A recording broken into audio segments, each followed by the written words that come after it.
So let's just move from leg to leg.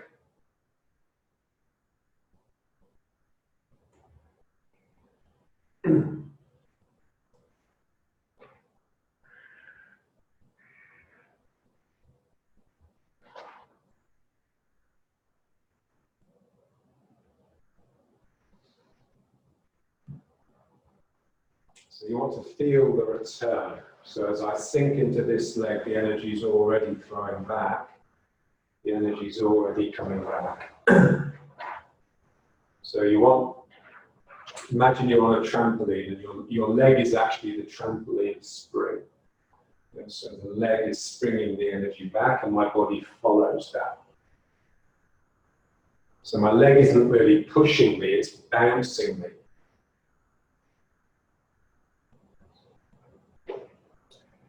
So it's providing like a dollop of energy, and that takes me back, yeah? Wow. So this is storing the energy in the leg, and this is returning it. Storing, returning, storing, returning. And what you want to do is just try and feel the energy. So here the energy is already coming out and my body follows that. It's already coming out. My body follows it. So exactly the same as with a trampoline. So when you sink into the trampoline, you can already feel the trampoline throwing you back before your body has actually got to the bottom. So we just want to become sensitive to energy. So, ooh, something's flowing through. Something's flowing through. One. And up. One. Up. Up.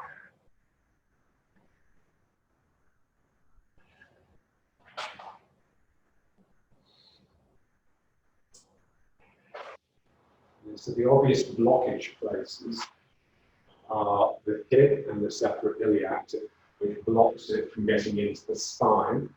And then once if it gets into the spine, then any of the vertebra can interrupt it. So if you have any sort of kinks in the spine, it could stop. And now to get it into the hand, the shoulder has to really open up. So I'm sinking into the leg and sinking into the leg. And at the last minute, the body moves. Yeah. You want this sluggish body, so a body that's heavy and reluctant to move, but it's actually very clear inside. There's clear passageways through it for the energy to travel. 1, 2, 1, 2, 1.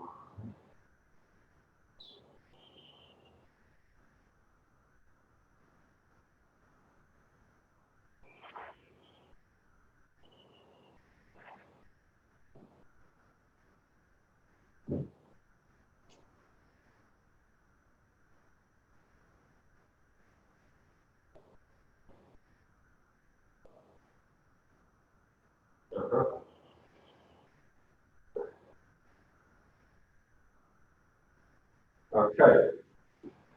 Got a visitor. Okay, now just stamping the feet. So just hope you don't have neighbours underneath. So just banging the legs down and keeping it open here. Yeah. So I bang the foot.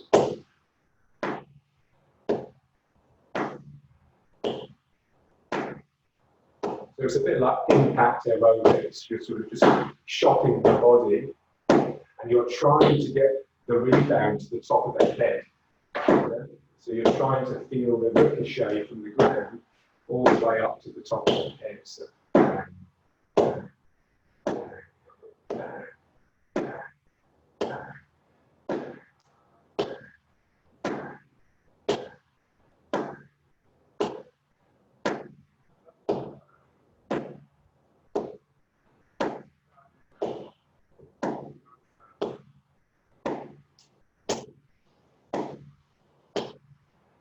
You want it to be a workout, yeah?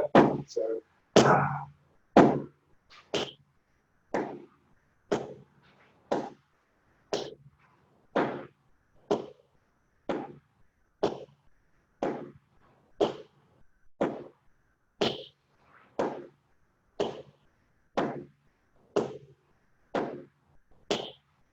Now just stop, and now you should be really quite planted.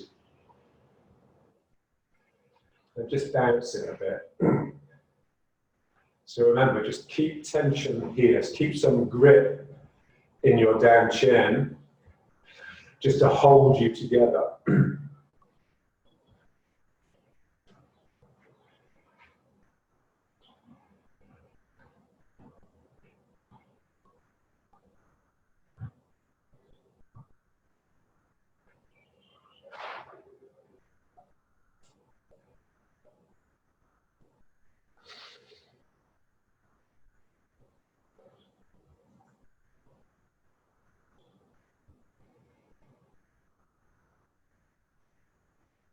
That's great. So the tighter this becomes, the more the knees should feel like they want to release outwards. That's how you know you've got the correct tension here.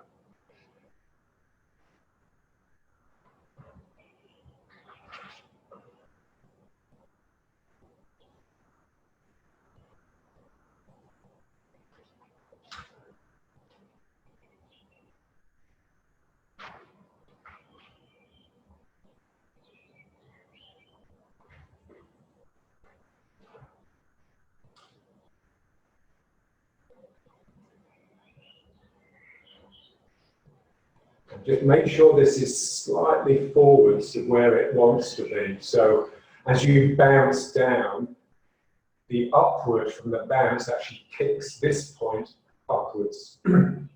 So you're kicking, with the bouncing in the legs, you're actually kicking the thymus up. If this is back, then obviously this will tip down. So you want the sense that your down chin is underneath this whole area, not behind it. And then that natural buoyancy and spring in your legs will be transferred to the heart, and the energy will lighten, even though you actually feel like you've really toughened up.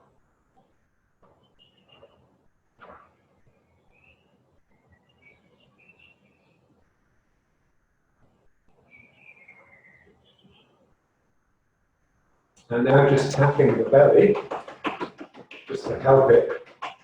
So this is, it feels like it's tensing up, but really it's relaxing. It's like the too much tension is relaxing.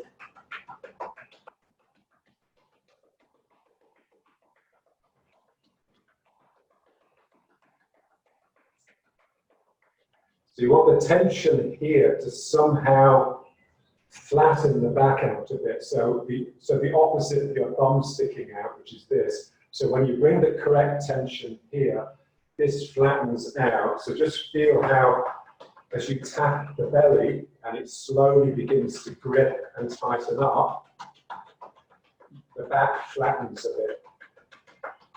So this area becomes more like a cup or a cave, a container.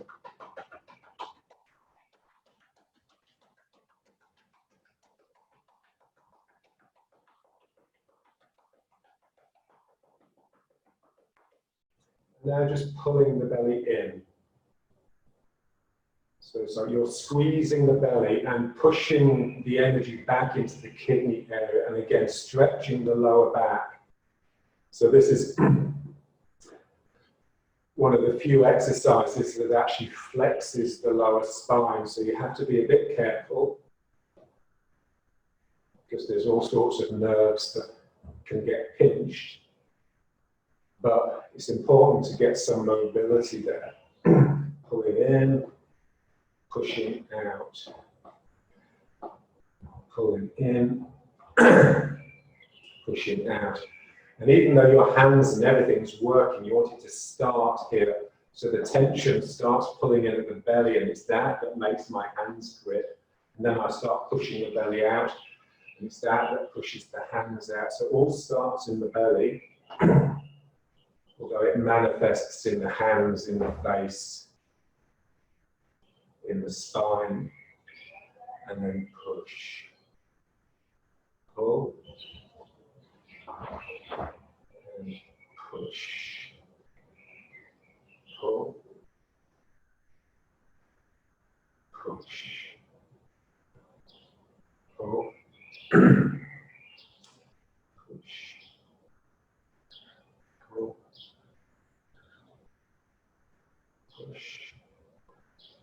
pull, squeeze, out, pulling in, out, pulling in. Yeah, so this is our basic motor. Yeah, so you want to feel that some version of this is actually responsible for everything that you do, every movement.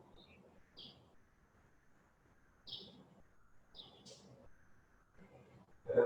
So even like reaching out to pick up the cup of tea, you're expanding here and then you're contracting the belly to bring the tea in towards you. And so now let's just pull in, but as you pull in, we're always looking at both directions. So as I pull in, it's like everything's going into this center. But once you're pulled in, just pause for a second or two and just feel how your body is actually emanating energy. So even though you're pulling in, the energy is actually flowing out from that center. So pulling in and just tighten and hold it a second. Just feel how you're like this ball that wants to explode. And so that pressure inside is expressing as an energy that's emanating out of you. And then here, you let that express itself physically. Now you pull in. So as I pull in, the energy that's wanting to flow out is already flowing out. It's there. It's like a potential energy. So it's already there in your mind. And now it just manifests physically, has a physical effect. Yeah. So pulling in. Yeah, so that you've got this real pressure building up, so like that pressure is trying to explode out, and now you just allow it to release. And again, a couple more times, so pull it in, let everything squeeze tight in the middle, and then slowly let that release out.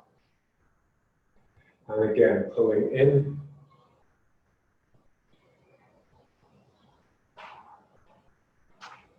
And then slow. So it's important just to hold it for a few seconds because that allows the pressure just to stabilize. And then, because what tends to happen when you pull into the center, everything tends to come into the center. Really, you want it to naturally distribute within your, so you want some of it coming into the kidneys, not all of it just pulling in. So let's just try again. So pull it in, yeah, and hold it, but now just start relaxing without letting it out. So just relax and feel the kidneys swelling into the kidneys, and then just allow that to relax out. And one more, so pulling in, pull. So part of you is really pulling into the down chin, but another part of you is just relaxing that tension into your body. And now the energy is released. That's it, great. Okay. And now let's just work on this area. Yeah, so for the energy to get from the legs and up the spine and into the arms, this area here has to be really open. Yeah? So this exercise now is just really for that. Yeah? So it's all you do is just lift the arms up and let the arms out and just really feel this spreading and opening. So it's like you've become a flower. So the arms are like two large petals from this flower head, which is here. And you want the sense that your flower is looking up. And then you also want the sense that your dantian is actually right underneath the head of the flower, supporting it. Yeah? And so you now have like a fountain of energy that comes up and distributes down into your arms. And now let's bring it up again, and then down here. And then again, just up, and really reach up, because the shoulders actually have to come up in order to go down the other side. It's like going up a hill. You go up the hill one side and down the other side. So this has to come up in order to go over this side of the shoulder, the arm side, rather than the body side. And then up again, and down, And again, so up and out. So feel this slightly underneath. Now, when you've got the right posture, then there's no sense that you want to look down.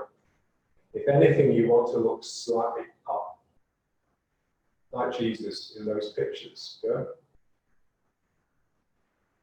So your body is melting down, but your spirit and your mind is just flowing upwards. Your light mind. And this is just so open, it's almost unbearable. And then up again. And down. And again, just up. And rise out. And over the top. That's it. Okay, now we'll try it a few more times, but this time, just let one of your arms lead. Yeah? It doesn't really matter which one. So just let them both come up. And now say my left arm is leading. So that's going over. So it's really the left arm that's actually doing it. Yeah? So when you're working symmetrically, it's never quite right. Yeah? It's they sort of inhibit each other, the two arms. And so here we can just try one arm. So from this leg, so just up. And just let that come over the top. It really reaches up and then comes out the other side. So much so that it almost feels like it's going to drop off, that it's not really yours anymore. So my students say, my arms don't feel like they belong to me anymore, because they've just come out so much here. And then you've got this clear, uninterrupted flow from this leg up into the opposite hand. And then up again, and now let's try the other hand. So again, so first of all, just connect with this leg, and remember, to connect with the leg, you can either push your weight into it, which is a bit slow, or you can just turn. If you just turn very slightly towards the leg, so if it's my right leg, I'm just turning slightly to the right, then that will connect to that foot. Yeah? And then I just use this leg to push a flow of energy through the body. Yeah. So we're using the legs not to move the body, but to move the energy through the body. This is an enormous difference. Yeah. So now there's this flow from this leg into this hand. And remember, if I want it to be energy rather than force, then I have to allow the flow to go in both directions. If it was force, then I would just be using this hard ground as like a plug to get all the energy flowing out of the other end. So if I open this and think of my foot extending under the ground, and so it's like an open tube, both ends, then surprisingly, you actually get more energy in the opposite hand. So as long as it's forceful, then the energy will always have it like a nasty edge. Yeah? Okay, so up and down again. Okay, now let's try both together, but have a slight difference between them. So like, let one very slightly lead. Yeah? So if someone was looking at you, maybe they would see it, maybe they wouldn't. Yeah? So in your own mind, one of your arms is more dominant than the other. The other one is just there for the show, for the symmetry. Yeah. So now this is my hand that's actually issuing the energy, because I've kicked into this foot. And now up again and down. And now the same thing, but the other hand. And so here now it's my left hand. Yeah. And the only difference is that I've just turned very slightly here to connect with this leg. Yeah, so we don't want to have to move the body in order to connect with a leg, otherwise it's very slow. You should be able to keep your body completely still relative to the room, but just have very tiny turns inside it. So as I turn here, this leg is connected. As I turn here, this leg is connected. Okay, and now let's just turn it. So just not too much, and just feel it connecting with the legs. As I turn this way, I naturally push into this leg, so this is bouncing back into this hand. And as I turn here, this leg forces back into this hand. Don't let the body move. Just keep your body completely still in the middle, just turn. Yeah. So we just have to get used to using the legs to maintain a physical stillness, but allow the energy to flow through. So the energy's moving, but the body isn't really. Yeah, so we don't really count a turn as a movement. A turn is much easier. It doesn't require me having to move this 70 kilos. So here, this hand is active, so I feel the energy buzzing in this hand. And then when I turn here, I feel the energy buzzing in this hand. So as I turn, I'm forcing a ripple through my body and into the opposite hand. Yeah, so 1 and 2. And if the body wants to move a bit, then it's fine. Yeah. So I'm turning here and here. So this is just establishing the cross energy. So that natural cross inside your body. And the two lines cross over at the sacrum. Yeah, so it jumps from the hip bone across the sacroiliac and then starts coming up the muscles, the other side of the spine. Yeah, so by the time it's got to here, the energy is already in the other side of the body. Yeah, so 1 and 2, 1 and 2. And now let's just hold it. Yeah. But in your mind, you're alternating. In your mind, you can just press with this foot a little bit to squeeze some energy through into that hand, and then press this foot slightly. Yeah. So you want to get used to what we call squeezing the legs, squeezing the muscles, like you're squeezing a tube of toothpaste. You squeeze the tube and toothpaste oozes out at the end. You don't push the tube. Otherwise the tube will move. So you're holding the tube in your hand and you gently squeeze and toothpaste oozes out. The same here. These muscles are quite tight and I just squeeze the muscles to get a flow coming through into the opposite hand. Yeah. So I'm not using muscles in the usual way, which is like straightening levers and bending levers, which is basically forceful. I'm just squeezing. And you've got to want to feel what do you do with your mind to squeeze? Something in you just gets a bit tight and a bit determined. Yeah? And you want to feel how that squeeze actually starts here. It's in the dantian that the squeezing starts. And then it takes over the body. Yeah? So it's much more like an animal thing than a calculated human thing. It's almost like, imagine you're sort of losing your temper. You can feel yourself boiling and boiling, and eventually it just has to come out. So it's got that sort of feeling when you're dealing with energy.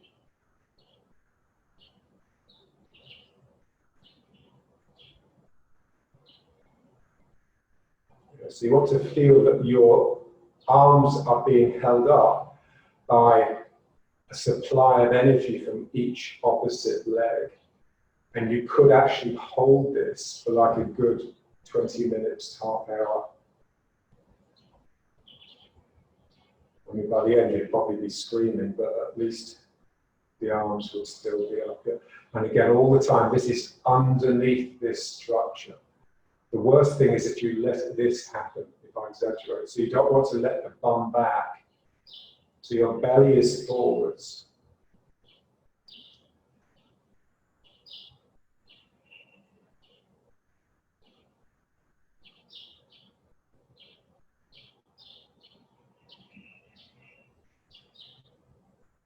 So it's all to do really with like meditation. I mean, you're sitting still, but it's only the body that's still. The energy is doing all sorts of things. Yeah? So you want to feel your body is still, but it's under a lot of stress, a lot of pressure, and inside there's all these wriggly flows passing through, finding their way through different channels than ever before. So simply by standing in a posture like this, you're actually opening things up, you're progressing, you're getting to places that energetically you've never been before.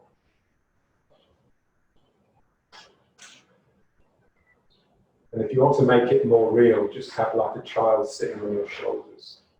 So just add a little bit of weight to the body.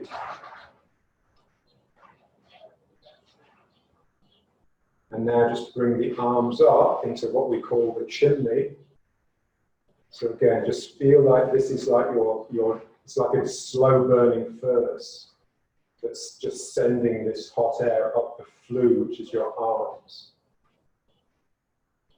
And now just get down into the legs even more and just bounce it. Yeah.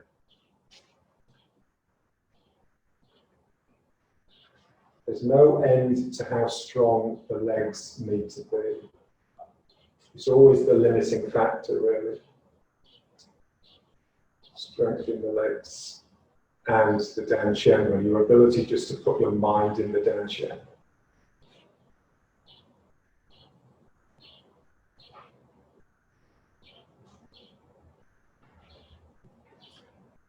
Yeah, so when they talk about quietening the mind in meditation, it never really becomes quiet. It's just that you find something else that's far more interesting. It doesn't take long to realize that the contents of your own mind is just basically a sewer. And the energy that you get to circulate and distribute by actually stressing yourself like this is far more interesting.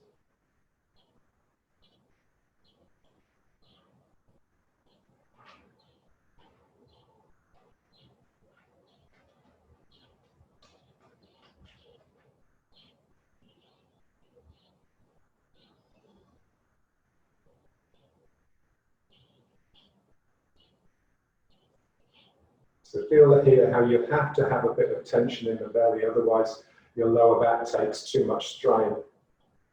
Yeah, so the tension in the belly just supports the lower back. And then I can just really get down into my legs.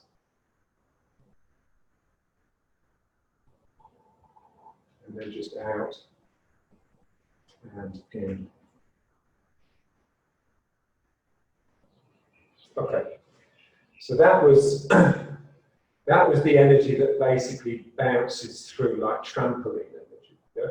So I sink into the leg and the leg is returning the energy and I flow. So what you need to practice that is just the ability to let your body be very slow and sluggish. And just to be able to look for the energy with your mind. Yeah? So that's what we were practicing then. Okay, so that's a certain type of energy. Okay, now let's look now at the energy of single weightedness. So the energy of full and empty. Yeah? So when you're single weighted, basically, simplistically, what it means is the weight is in one foot. Yeah?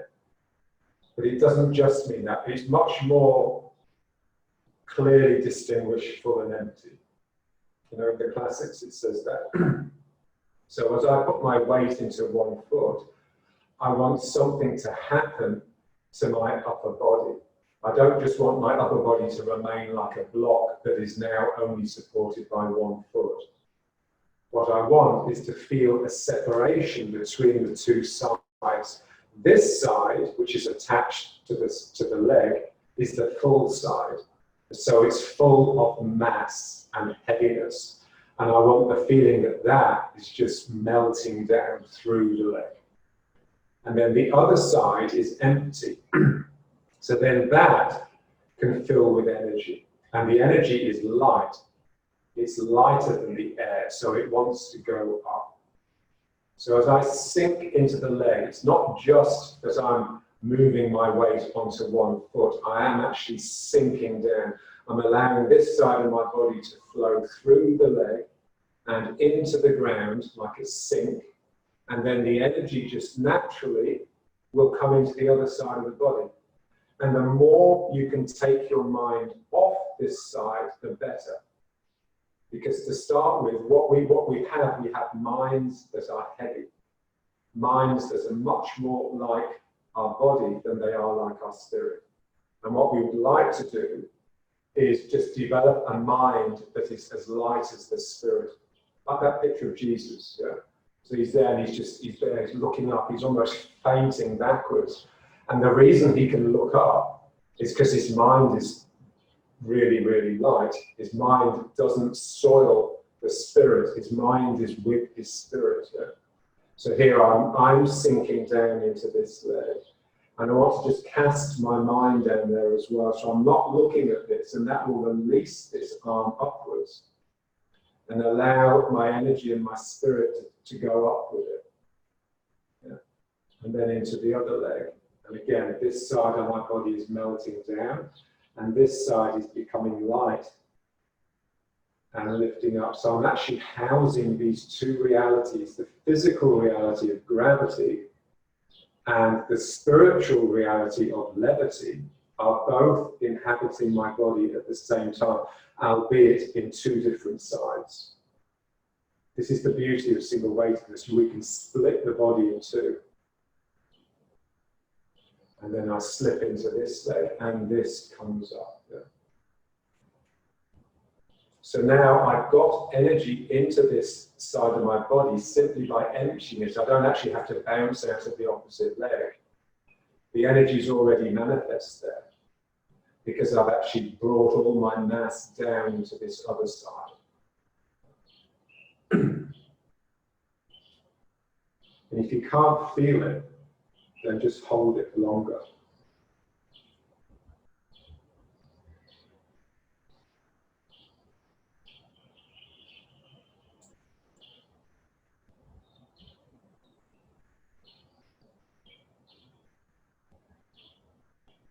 So I just have to, I'm scanning my body, so can I relax the shoulder more? So when you get into the leg, it's almost like I'm tipping into it, yeah? And then this is coming out, and again, this is forward, so you don't want this to be back. When you're practicing something and you're not quite sure if you can do it right, you tend to pull back from it to get like the observer's view of what you're doing. And that basically means then that the energy is pinched off because your Danshen is pulled away. So you want your Danshen to be right in the thick of it, right in the middle. And just let this stretch up. That's it. Yeah.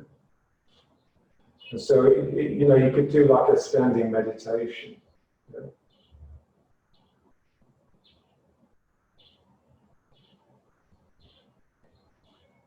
And now just feel, as you slip into the leg, just feel, because it's almost like you're trying to fall that way. And that is naturally drawing you into the outside edge of the foot that you're standing on. So you want to feel that. So the outside edge of your foot is like again, like a cup. So the emptiness of the cup is just your instep. And that's where the energy sucks up in order to get into the opposite side of the body. Yeah. So I want to feel this outside. The last thing I want to be is flat-footed. I've got a strong heel and a strong outside edge and a strong big toe. And my instep is just peeling up and just drawing the energy up and distributing it up the other side of the body. That's all happening simply by relaxing into the full leg.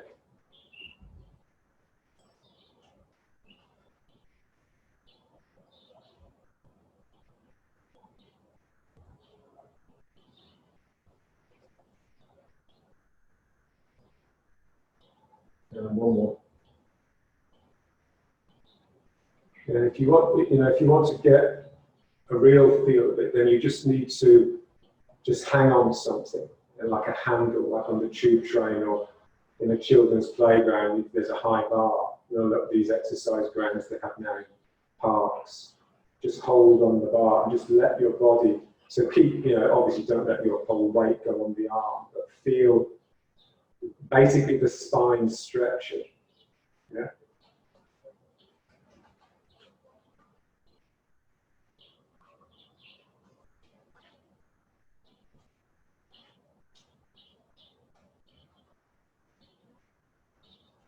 Right.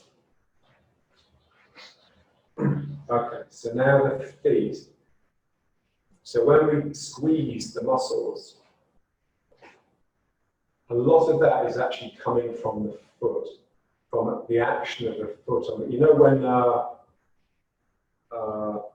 a cat, when you're stroking a cat and it's really happy and its feet start doing this, yeah, and you start getting claws in your legs or wherever, then it's a bit like that. It's like there's this action going on all the time in your feet. Yeah? And again, it's coming from here. So now let's just, bend the legs, yeah? And now just lift the heels. Yeah? And again, don't let the weight come completely out of the foot that's coming up, because you want to stress it a little bit. Yeah? So again, you're trying your best to stay in the middle, not moving side to side. Yeah? And just using this, and just feel again how this pumps energy up into the opposite finger. So if you have your fingers up, and just imagine the index finger, the finger you're pointing, is just an image of your spine. And so the knuckle here is your sacrum, and that's heavy and pendulous, so that's hanging down. And you're just wriggling a flow of energy up the leg by using the foot, the action of the foot on the ground. So it's not the leg anymore. The leg is the channel, but it's all the effort is all coming from the foot. Yeah?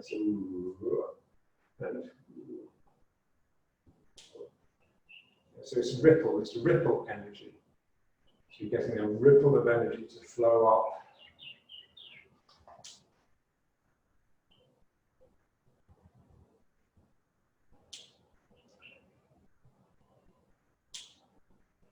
And again, make sure this doesn't go back. Make sure it's, if anything, it's swinging forwards.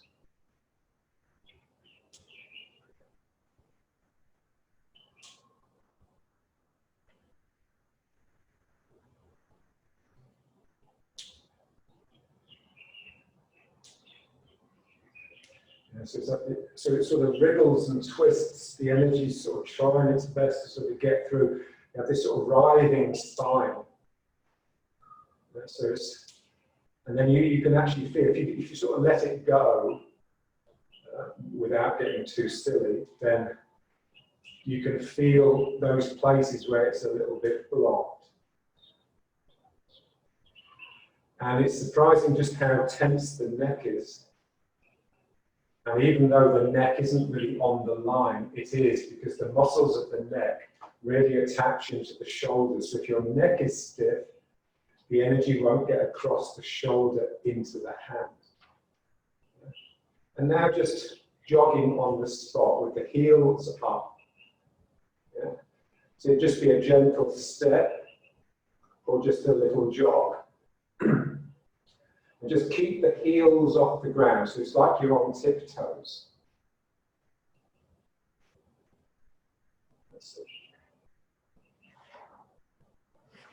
And again, just imagine you're melting down. Imagine you're made out of wax, and the wax is slowly beginning to soften and melt. So it's beginning to drip down your body.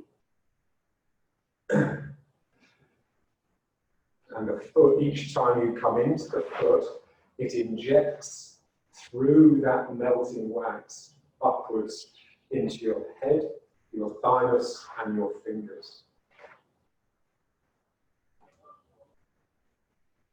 And again, just let this swing forwards. Once you've got everything in place, then meditate in it, which means basically just let your belly come forwards and just relax and concentrate on the up and the down.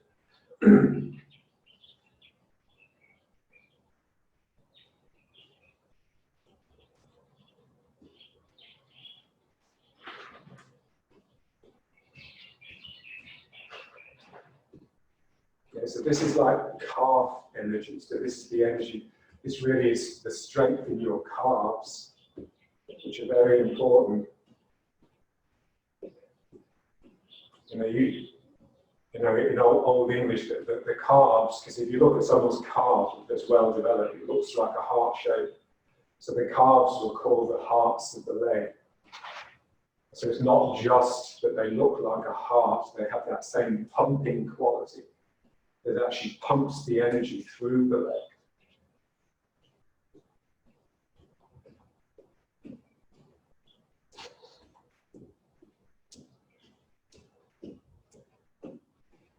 And just feel the knees. So you want your knees to be light. So the knees want to lift.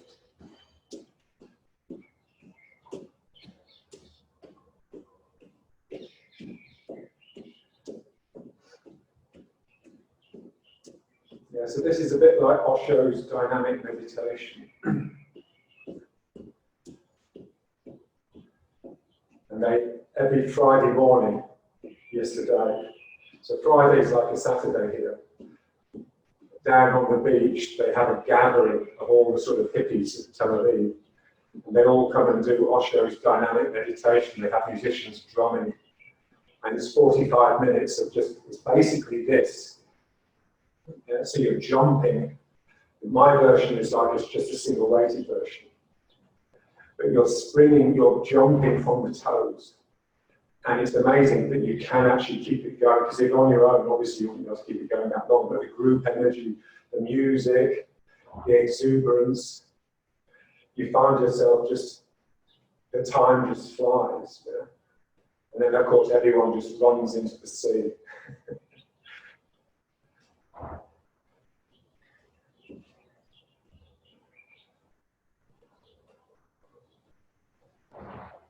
And the thing about those Osho people, most spiritual teachers really poo-poo Osho. He's like considered a bit of a charlatan.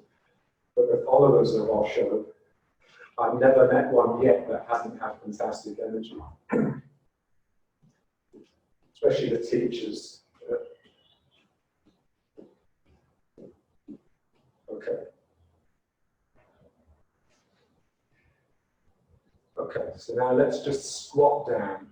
So this is difficult, so just be careful. So what we're going to do is just squat down. Yeah?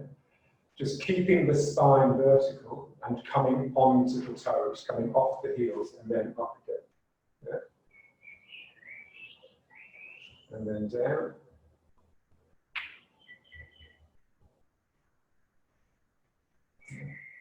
If you need any inspiration on this one, just watch the sumo. And up.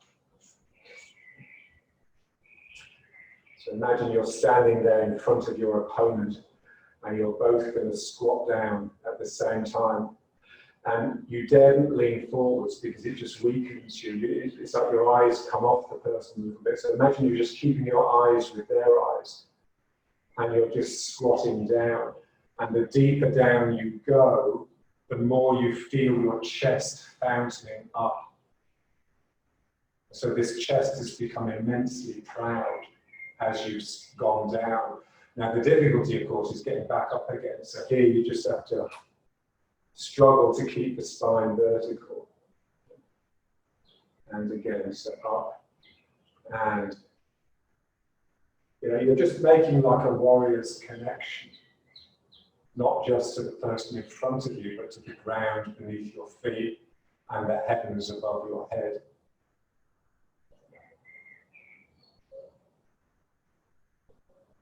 So Heidegger's fourfold, the earth, the sky, mortals, and the gods. Yeah, so they all need to be present. So we're evoking.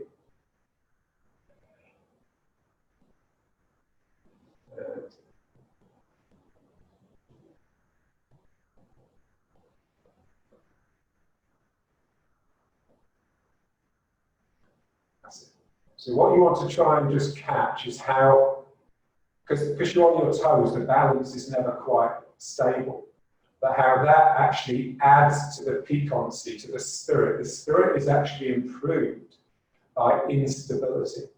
This is what's interesting about it. So when you're single-weighted, standing on one leg, and you feel all wobbly, just try and also feel how you actually feel much more alive than when you actually have both feet on the ground and you're very stable and very secure and very sure. Yeah? So it's basically uncertainty that actually stimulates spirit. Yeah? So spirit is completely unknown, especially to the person who houses the spirit. Yeah? So the only thing you can do really is just let it go. Unless it's a bit like magic, you know, you just allow it to create that magic.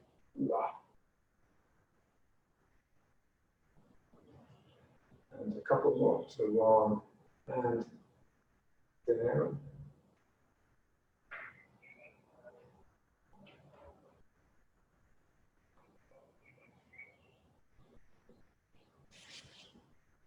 Yeah, and if you topple and fall over, then that's great. Never get cross with yourself. Always laugh. Yeah? So when you find yourself losing your balance or getting something wrong, it's a good sign. It's just a sign that you're no longer holding on with your usual tension. You're trying something a bit different. You're experimenting, and all of those things encourage spirit, and then back up. And,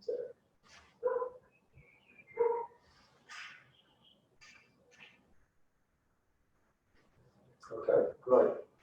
And now let's just turn. So let's just relax now.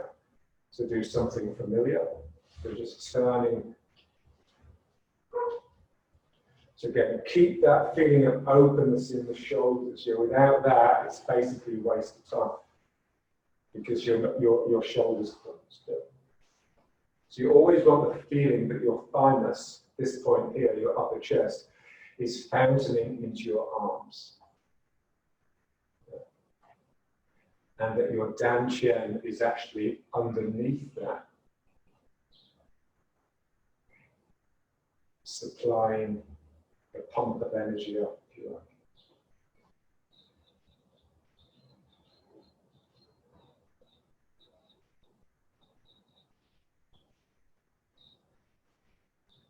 And now again, just try and connect with the returning energy. So as you turn into one leg, that leg is already returning the energy back for the turn back to the front. So remember, we don't want to stop and start. We're just basically looking at continuous movement within a closed space. So if I want movement to continue within a finite space, then it basically has to circulate. Because once it starts flowing in one direction, it's going to have to return at some point because it's going to meet the edge of the space. Now, I can't really go in circles because one of the rules here is that I don't take my feet off the ground. So basically, you just return. It's basically a figure of 8. So I'm going this way, and it's already flowing me back. I go this way, it's already flowing me back. So we're trying to cultivate the legs to be like trampolines. And again, it's that squeezing energy.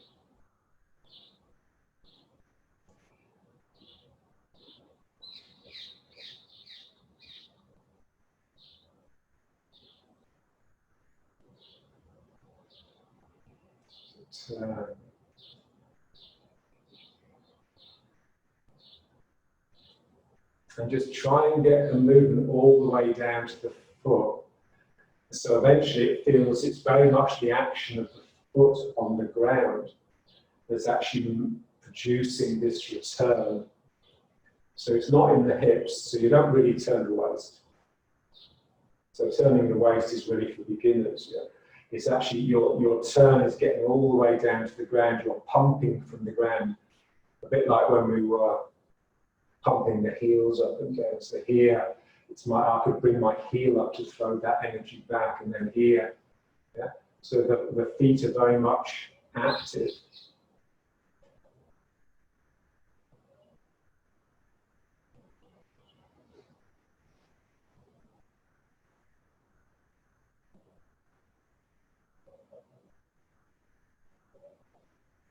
So imagine you're like a sculptor or a workman that works with their hands, and you'd like your feet to have that same ability, that same capability, that same dexterity that you have in your hands, and that same strength.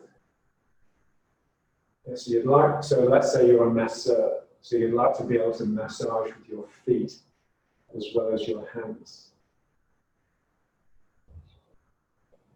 And it's quite interesting being massaged by someone's feet, because they're actually, in a way, they're much simpler, less clever. So you much less feel yourself being manipulated.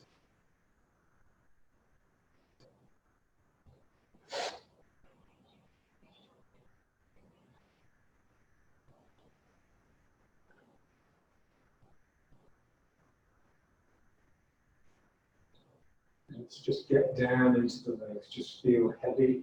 It's not just that you're getting down into your legs, you're pressing yourself down. And so when I work with my students, they only really get into their body when I actually press down on their shoulders quite firmly and add a few kilos to their weight, to their natural weight. So we have to be able to do that with ourselves. We have to be able to put ourselves under real pressure. Otherwise, the energy won't manifest. It'll just remain soft and useless. So I'm imagining something is crushing down on my shoulder. This is why the imagination is so important. It's still, most people, they can't use it because they just feel a bit silly, or it's childish, or I can't do that. But you just have to get into it. It's a bit like prayer. Try and get the average rational person into prayer. It's like, I'm not talking to God. And actually, it's the easiest thing in the world. You just have to stop being so full of yourself. So 1, 2, 1, 2, 1, 2, 1. And now let's just stand. And again, just imagine you've got something like a heavy backpack or something. Something's bearing down on you. Again, the arms are up and out.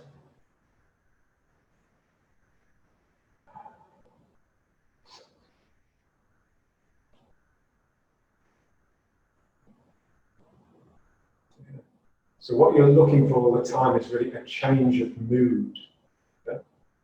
So if you feel yourself getting mean and tough and then it's just a sign that your spirit's roused. Yeah, so the difficulty, the stress that you're putting yourself under is rousing your spirit. This is the thing, spirit will not come out by itself, because we're so over-civilized, over-domesticated. For spirit to come out, you really have to be put under pressure. And basically, practice is all about putting yourself under pressure in order to rouse the spirit. It's not about just doing what you want to do. So but again, you can't be hard about it. You can't be too tough. So you have to seduce the spirit as much as anything.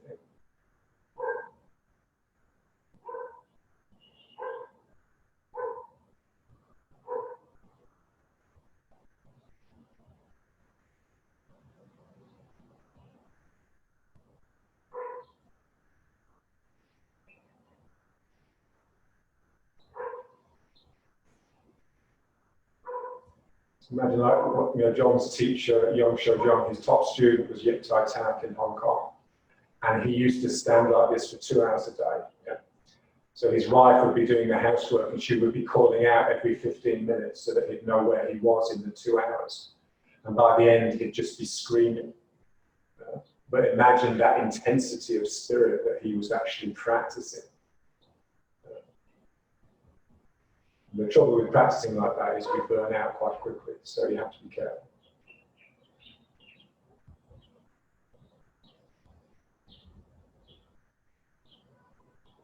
Great. Okay. And now let's just, something very soft now. So just swaying from side to side. Again, like a monkey. So a monkey's got like long arms, long, heavy arms. So just swinging and swing.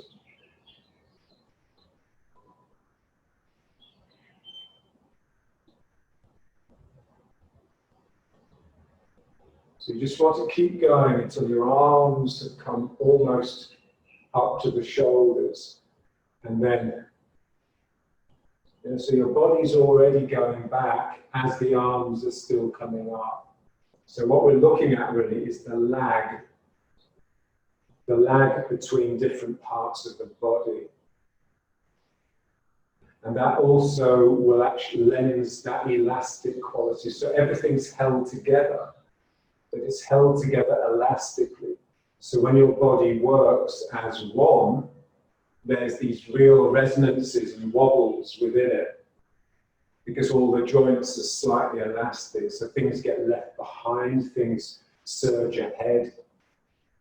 So, and this is very much the feeling of energy, that feeling that your arms are wanting to go forever, and is all you're trying to do is just let them go, knowing that they have to return because they're attached to your body. Yeah? But there's the feeling that you've let something go, like some birds have flown up from your hands. And that release is here.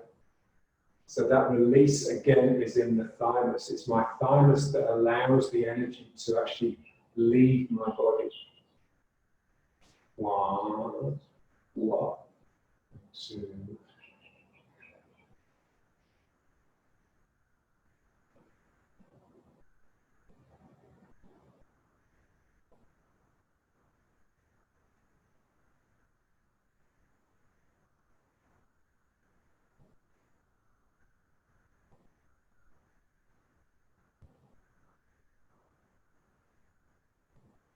And now just step. So you're just stepping with the one foot, like stepping backwards and forwards, but really letting the foot decide when it wants to go. And don't worry about it being Tai Chi, just let yourself stumble. Yeah, so how much extra do you need to turn to allow the foot to come off the ground? 1 and 2. 1, 2. 2. 1, 2. 2. 2.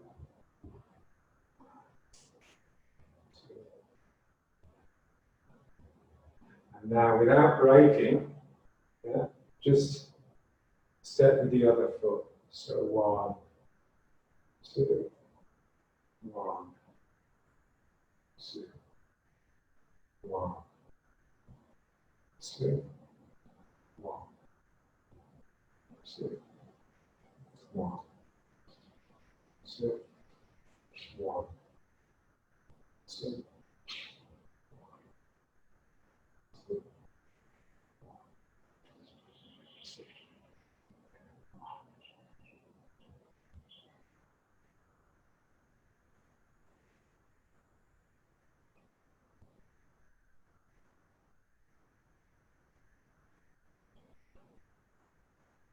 You just allow it to become a meditation.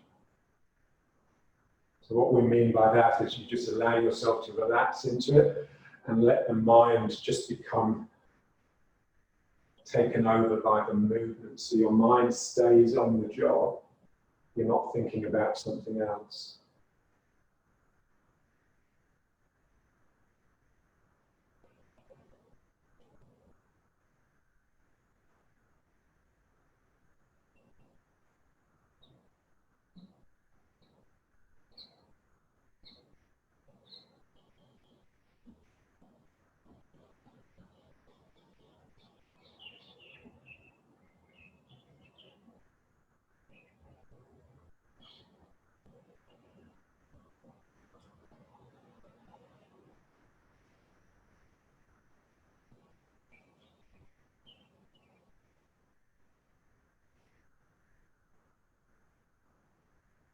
Another thing, when it becomes meditation, basically you're no longer with your vision, you're no longer with your sight.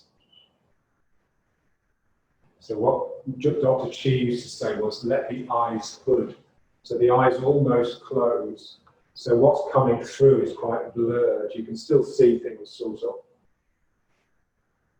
But really you're looking inside, just at the you're looking at the movements. Which parts are tense? How can I relax that, get a bit more to get the weight into it? And here.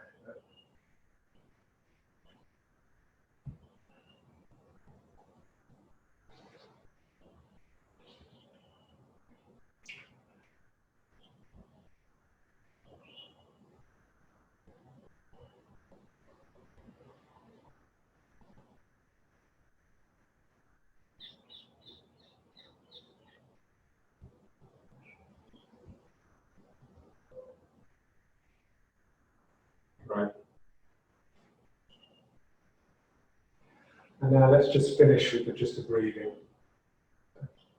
So just breathing in and breathing out. Breathing in and breathing out. In, out, in, out, in,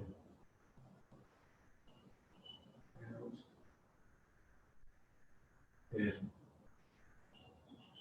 out. And now pull the belly right in and push all the air out of the lungs. So complete out breath.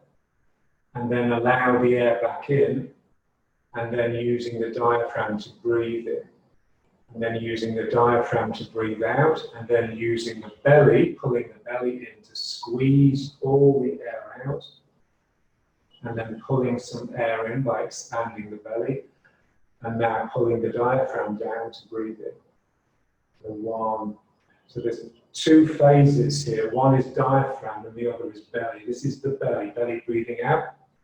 Belly pulling the air in. And now the diaphragm takes over.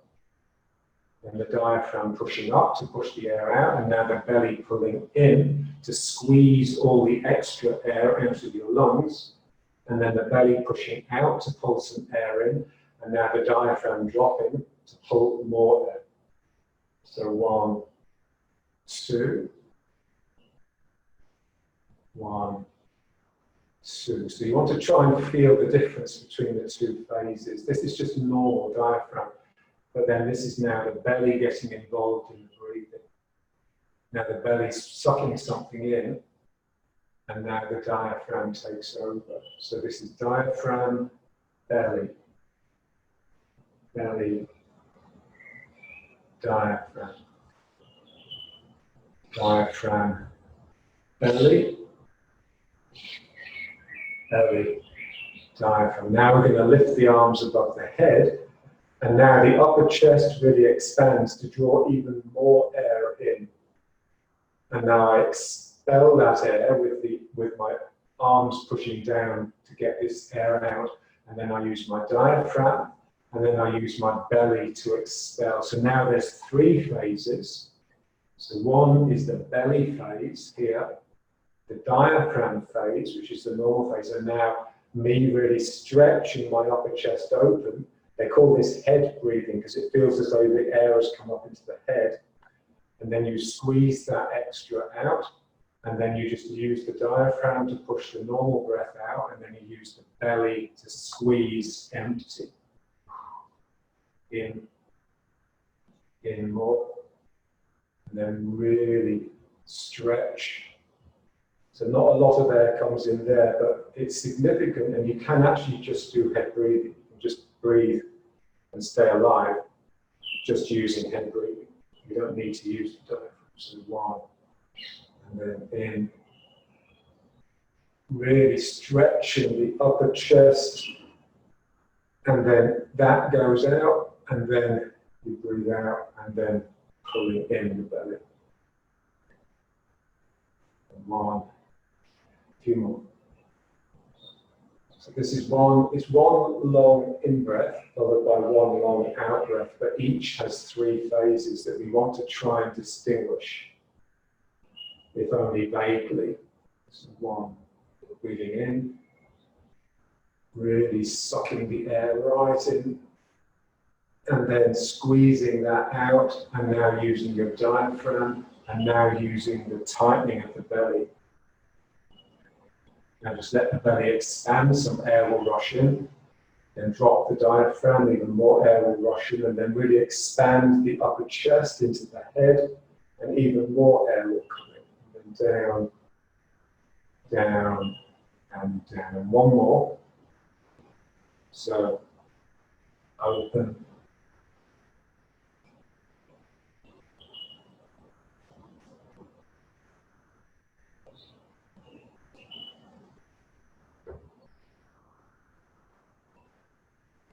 That's great. Okay, now one more breathing exercise. Just wondering how to do this.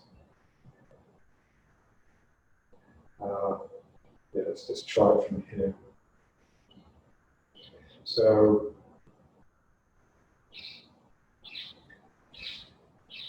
okay, so just down to here maybe. Okay, so just be careful. Yeah. So this is a bit like those yoga things. I can't remember what they're called now, when they pull the belly button. So now just breathe in and then hold the breath. So breathe in, hold the breath, and then pull the belly in, out, in, out, in, out, in, out, in, out.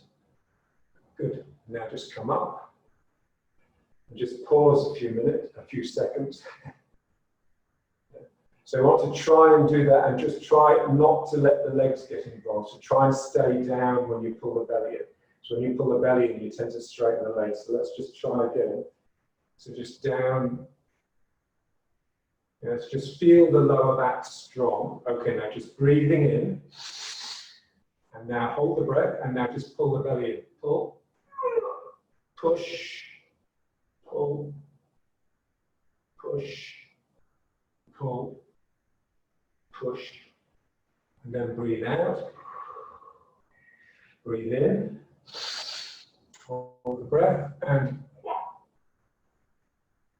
2, 3, 4. Breathing out, breathing in.